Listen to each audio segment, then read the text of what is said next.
Gentleman from Wisconsin, for what purposes does the gentleman seek Move to recognition? strike the last word. Gentleman is recognized.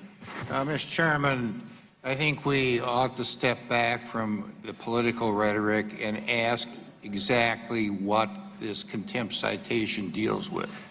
And I'm going to try to use my time to do that. First and foremost, and most concerning to every American, or at least it should be, is the fact that they want an unredacted report that includes information on grand jury testimony. The committee, by making this insistence and issuing this subpoena, is telling the Attorney General of the United States to commit a crime, because it's a crime for anybody to disclose grand jury material to anybody else.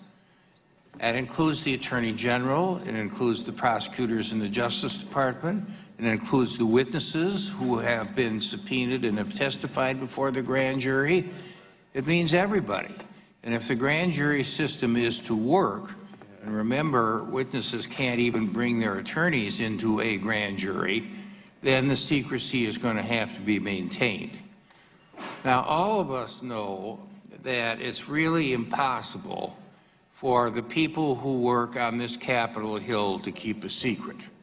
If there is an unredacted version, completely unredacted version, including the grand jury testimony, which is unredacted, it'll be on the front page of every newspaper in the country within 48 hours and talked about incessantly on the cable news shows, whether you watch Fox News or whether you watch MSNBC. Now, I think it is absolutely shocking that the majority of this committee is going to ask the chief law enforcement officer of the United States to commit a crime. Shocking. And there are no exceptions to what is to be disclosed in this unredacted version. That includes the grand jury testimony.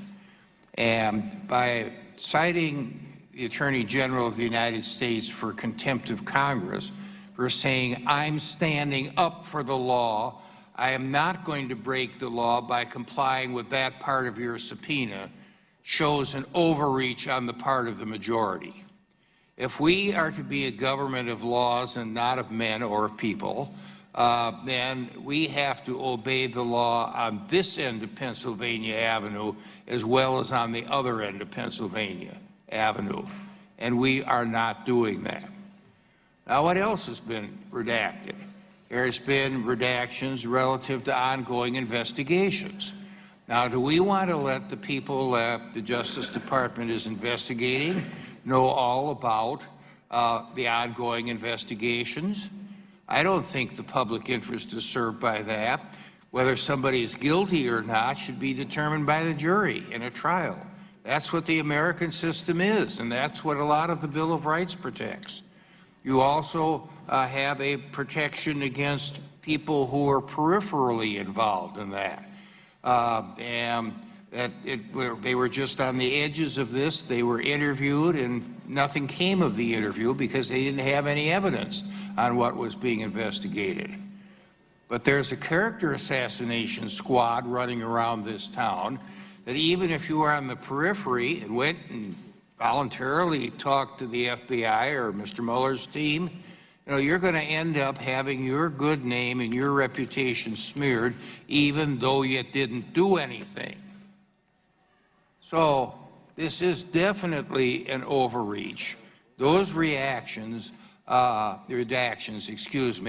ended up being justified redactions, and I can understand the reluctance on the part of the Attorney General or anybody else that watches the way this institution and the people who work here operate, that anything that is supposed to not get out in the public realm will get out in the public realm with a leak. And if this place weren't as leaky as a sieve, I would not be opposed to what the chairman is doing, because I've stood up for oversight during my entire career in this body. But it is leaky as a sieve.